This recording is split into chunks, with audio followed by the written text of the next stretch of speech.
Hi guys, my name is Lauren and welcome to my kitchen. So today we're going to make something that's super modifiable, has a lot of vegetables, and it's a really quick, easy way to make dinner. And also, if you like batch cooking, if that's something that you're trying to get into, you can do this, just multiply the ingredients and it's all multipliable and it'll taste great, it'll taste the same. So we're going to make a quinoa bowl today. It's going to have some beans. We're going to make some taco seasoning because it's going to be like Mexican flavors-esque. So like Tex-Mex kind of thing. If you're super like authentic into Mexican food, I'm sorry, this is not going to be very authentic, but it'll be tasty nonetheless. What's great about this is if you have picky eaters in your household, like I do, you can just exclude whatever it is that they won't eat and or include more things that you know they will eat. It's pretty great. You know, I like it. So let's get into it, shall we? So this is me trying to be cool without damaging my body. So what you're going to need for today is some oil, your choice. I'm using avocado oil because it's good when it's heated to a high temperature. Some salt, some pepper, some garlic, powdered garlic and regular garlic, and a shallot or a red onion, whatever you have on hand will work. Some cauliflower, some broccoli, a tomato. I have a little bit of kale and lettuce, depending on what you like. An avocado and some green onions. Some giant lima beans. That's the beans I'm using today because they don't need pre-soaking. We can just go right into cooking them. And then we have some chicken stock and quinoa. Now, what's on this plate over here? That is all your taco seasonings. So if you look at the ingredients list, you'll see the specifics of everything, but we have some chili powder, some paprika, some garlic powder, onion powder, salt, pepper, cumin, a little bit of oregano, and some chili flakes if you like it a little bit spicier. You can always exclude the chili flakes if you like. So let's start cooking. Okay, so first things first, we're going to start making the beans because they're going to take about an hour. So I have 4 cups of water in here. I'm just going to take like a pinch of salt and put it in the water. And then my cup of beans, place it in there, okay? Now, beans are like popcorn. So you may think there's not very many, and then when they cook, it's gonna be like 10 times the amount. So before you get into like putting a huge amount of beans into your pot, maybe start out with a cup, see if that's enough or too much, and then you can add more if you like. So now I have my temperature on high, so max right now, because we want this water to come to a boil. And then once it comes to a boil, we're gonna bring it right down to minimum, put a lid on it, and let it simmer for an hour. So once it starts to do its like thing, just bring it down to minimum, pop a lid on it, and set a timer for an hour. And we'll check in on it in a bit. So I've recently discovered something with quinoa, and I've been cooking quinoa forever, like for years, maybe 10 years. I've been cooking quinoa, and I've realized something that'll make your life so much better. Rinse your quinoa. It seems like that awkward extra step that's like, I don't really need to do it. No, you need to do this. So do yourself a favor, rinse your quinoa, and now let's start making quinoa, shall we? So in your lovely pot, you're going to take your chicken stock,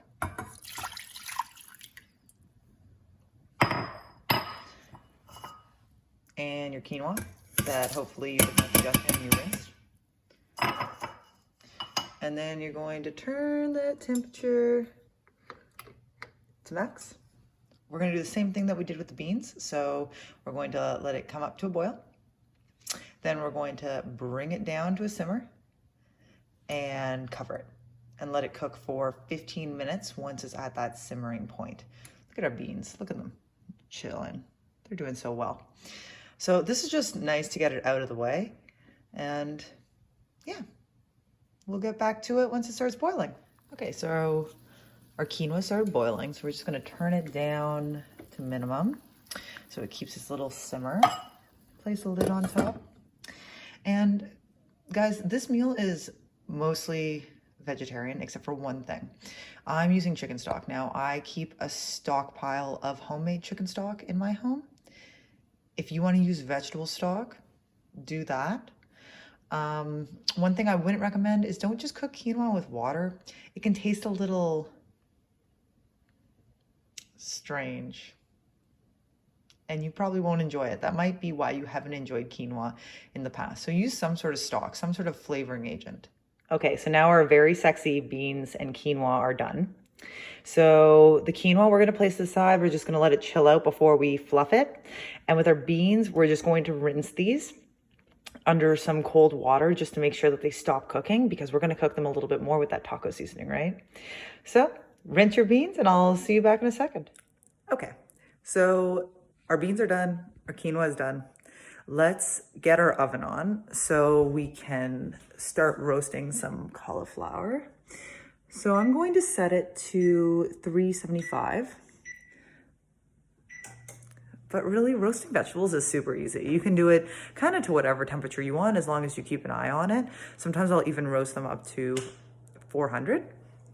So now with your cauliflower, we're just going to cut it up into segments that are as big as you want in your bowls. So let's do that and I'll show you what I come up with. Okay, so we're just gonna prepare some of our cauliflower. You're just gonna put a little bit of oil. So I put some avocado oil. And then I like things a little bit tastier than its bland vegetable self. So I put a little bit of garlic powder, just like a sprinkle. And then some salt. It's going to be very challenging for me to do this with one hand, so I'm going to try.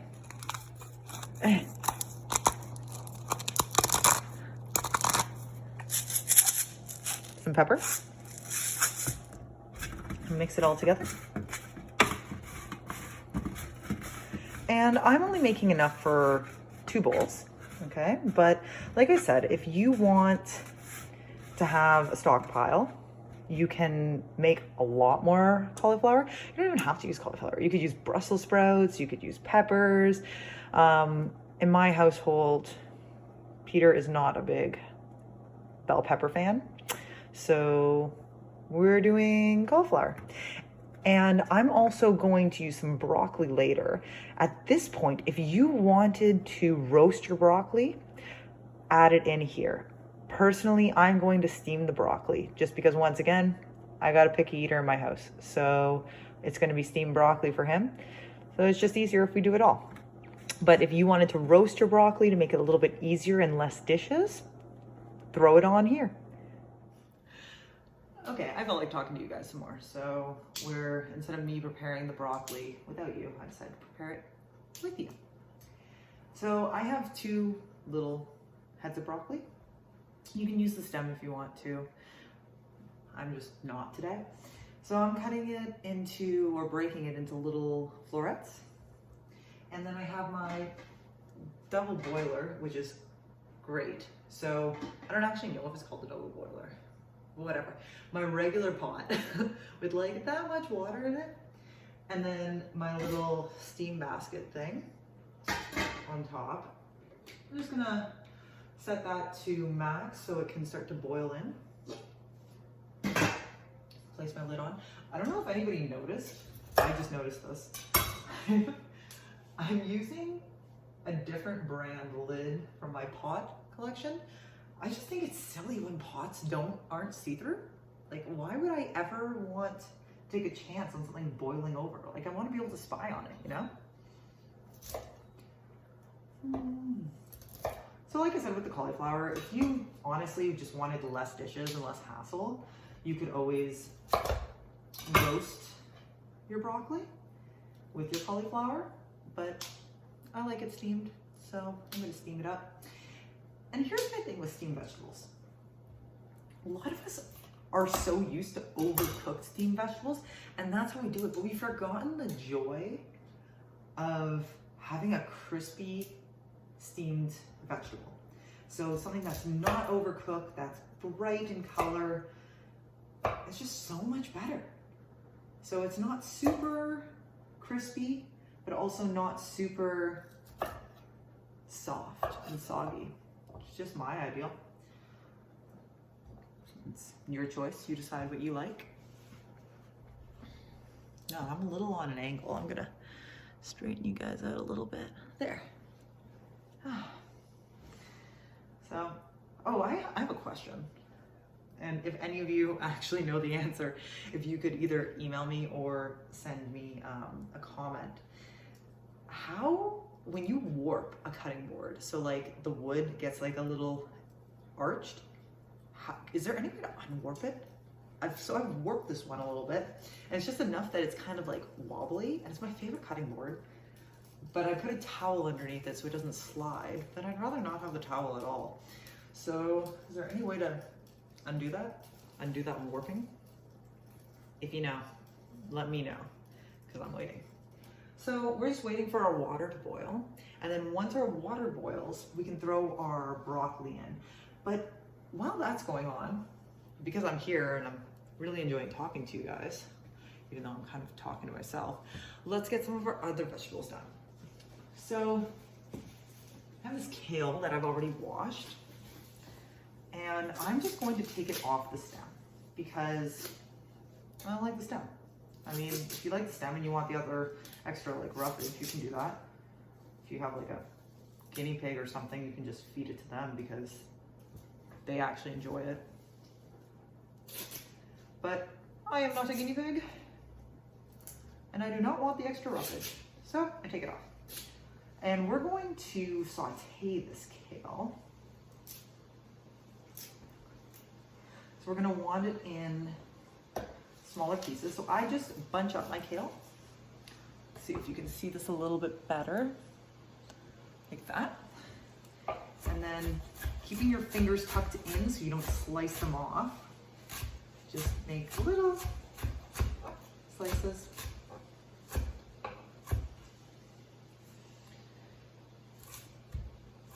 I'm sure everybody's asked this question, but I wonder really what this whole, oh, I forgot a piece of kale. This whole coronavirus thing would be without Netflix. Because I was just gonna say to you guys, I've been watching so much Netflix, like so much of it. And Amazon Prime and whatever other things, channels we have through that. Like just so much of it. Our water's boiling. So we're just gonna plop that in.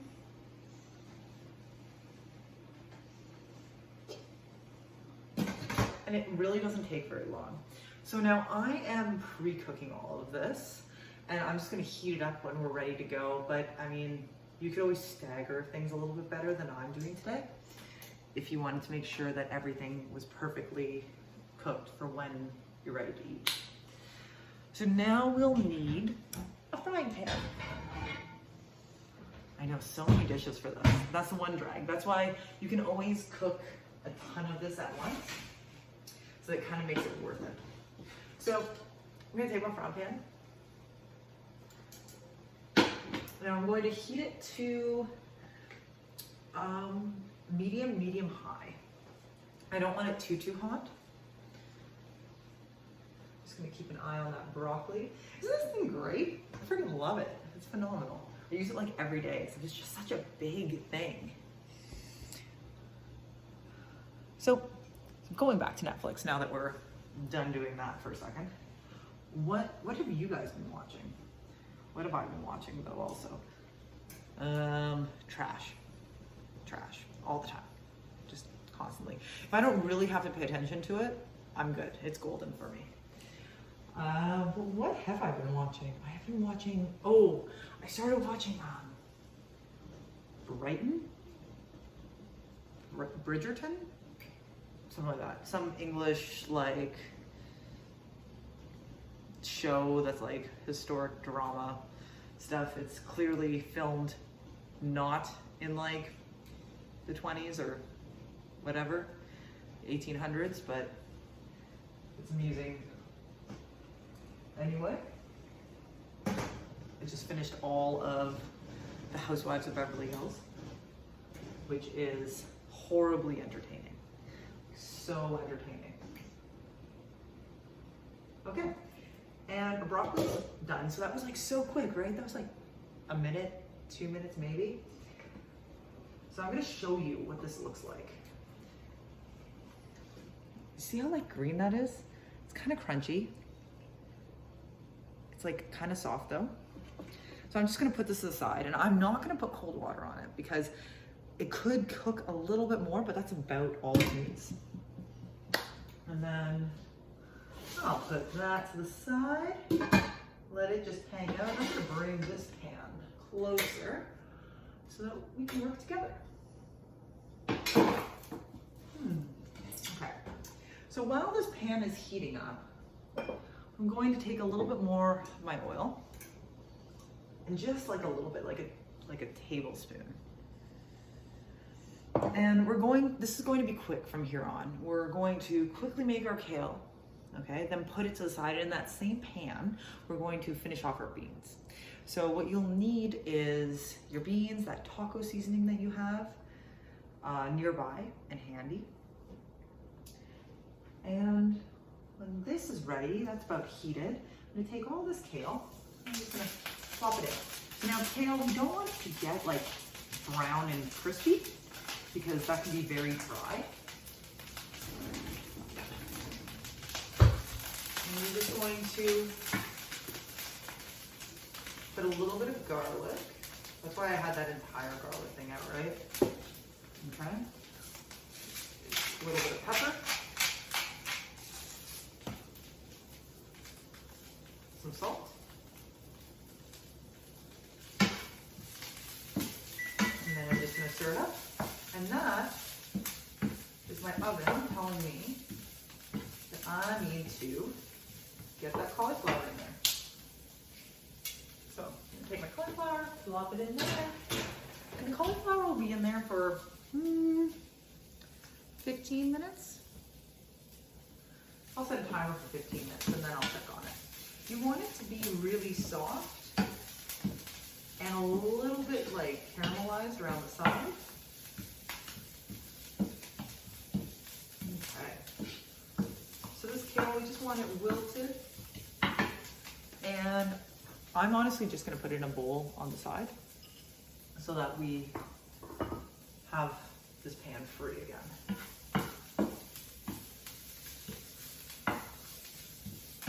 There's been a lot of conversations about kale on the internet right now and whether it's good for you or bad for you, and really, eat it if you like it, don't eat it if you don't like it. It's totally up to you. So that's it. I just want it a little bit wilted. And then I'm going to put it to the side. It's all out there, so if you have non-kale lovers involved in your life. Okay, so now we're gonna make our beans. So we have our taco seasoning that you saw before. We have our beans. Place the beans in our frying pan. And then I like to add a little bit more water. So we're looking at about half a cup of water. Take your taco seasoning. You can mix it all together or just dump it on. So have a cup of water in there. It's just kind of give that seasoning a little bit of a vehicle to coat those beans.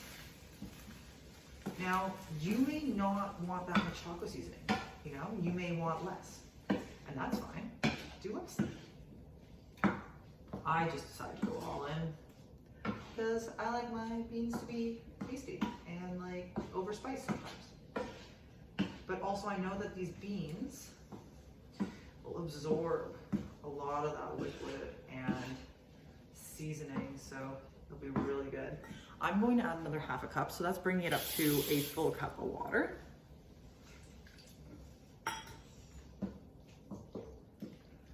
And I want to show you what this is like. So if we go over here, we see that it's like a little bit watery. You got some of the grittiness of the seasoning, Once again, you could always do less. And I want to bring that up to a simmer so that some of that water starts to evaporate. Okay, now this won't take very long. And while this is happening, let's start making our avocado and our tomato. Okay, so I've assessed that maybe I'm a little bit too tall for you to fully see my cutting board and see my head without it slightly being cut off. I'm sure you'll be okay with that. Okay, so for your tomato. Maybe you're a tomato lover, maybe you're not. It's up to you. If you like it, keep it. You don't like it, don't keep it. Okay. So I'm gonna cut my tomato in half, and then little, like, 1/2 inch slices. This is not exact. We're just, you know, cutting a tomato. And then each little slice, I'm then going to cut lengthwise. So like this, I'm going to cut it here. Okay. Now, if you don't like the tomato juice, you can always just take it out. Sometimes I'll do that if I'm feeling fancy. I'll take out the seeds and the pulp and whatever, so that my salsa-esque creation is not as watery.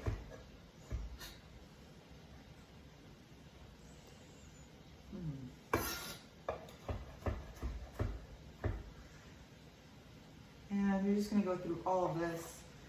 Once again, you want more tomato, cut up another tomato.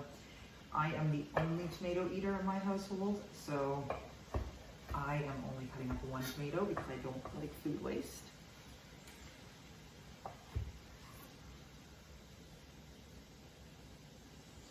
And you can either leave it on your cutting board or you can put it in a container. And perfect timing because our beans are done. So I'm gonna bring you over to see these guys. And once they're done, just put them to the side, take them off the heating element. So this is what these guys look like. They've now like absorbed all the liquid and it's all evaporated. And I'm just gonna put it to the side. Please don't judge me on how dirty my stove is. I'm not the stove cleaner in my household. Okay, so cut up my tomatoes, I put them to the side. That bowl probably isn't big enough. We're probably gonna need to adjust that and you're probably gonna see me adjust that. So if you haven't done this yet, grab a bigger bowl. And then we're going to take the shallot or red onion, whatever you chose, whatever you have on hand. And we're going to cut it. I'm only actually going to use half of my shallot because I only use one tomato.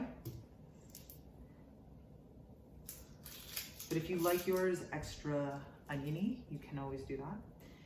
And I'm gonna cut it real thin, just so I don't get overwhelming onion. It's just more of a flavor enhancer. So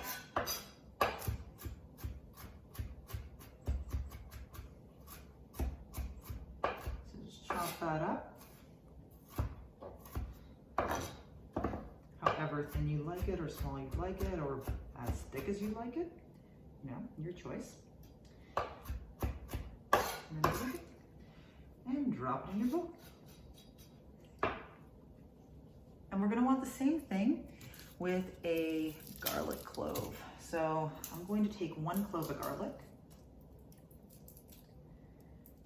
and I'm gonna mince it. Now you can mince it with a knife or a garlic press. I am going to use my, I don't know what this thing's called, this thing. And I'm just going to mince it right into my tomato. Sometimes I use my knife, but I'm being filmed right now, so I'm sure you guys don't want to see me struggle to mince a garlic clove for a while. So just tap it into there. You want a little bit of salt, a little bit of pepper.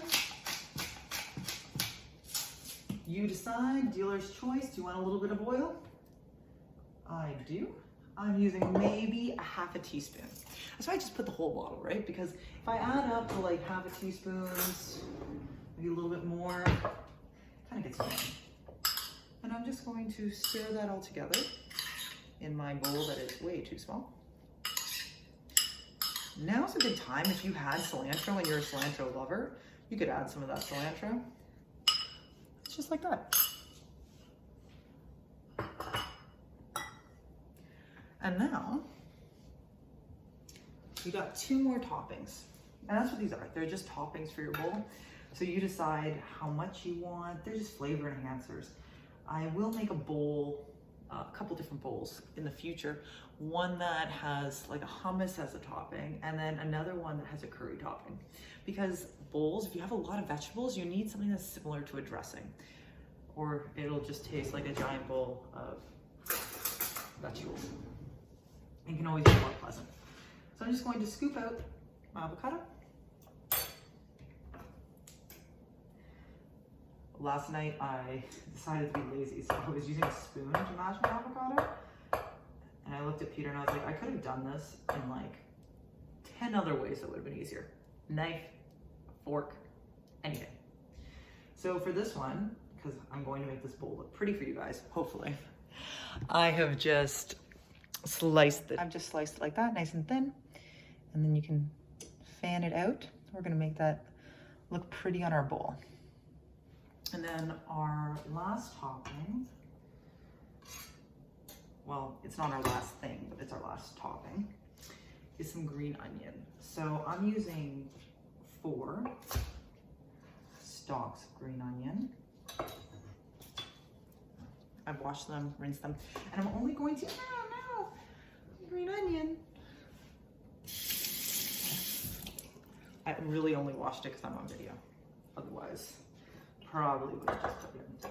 I'm just going to slice them really thinly, and I'm only slicing the green bits. You really want to make sure, the big difference with this is if your knife is sharp. If it isn't sharp, you'll start to make that awkward string of like slightly sliced onions. And then for these bits, you can save them, make a vegetable stock, or just toss them, or you can use them. I'm fine with either one. But for today, I'm just going to put them to the side. Okay, so now our last thing, you saw it at the very beginning. I took some lettuce and I have it shredded. So it's just like shredded, okay? I just took a whole romaine heart and I just sliced it really thin, washed it quickly, and then put it on a towel to dry. And you can do that as well. So now we're just waiting for our cauliflower to get out of the oven. So I'll see you in a sec. Okay, so we took the cauliflower out of the stove and then we just put kind of everything together. So half of the bowl, we placed some quinoa and then some of our shredded lettuce. On top of the quinoa, we put some beans and the cauliflower, and then on top of the lettuce we put some of that tomato salsa that we made and the broccoli, and then the avocado right on top of it with some of the shredded, what is that, green onion. There you go. And now you have a bowl of tastiness. You can do an extra sprinkle of salt if you like.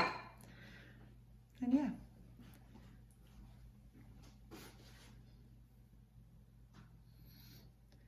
Do you agree with this?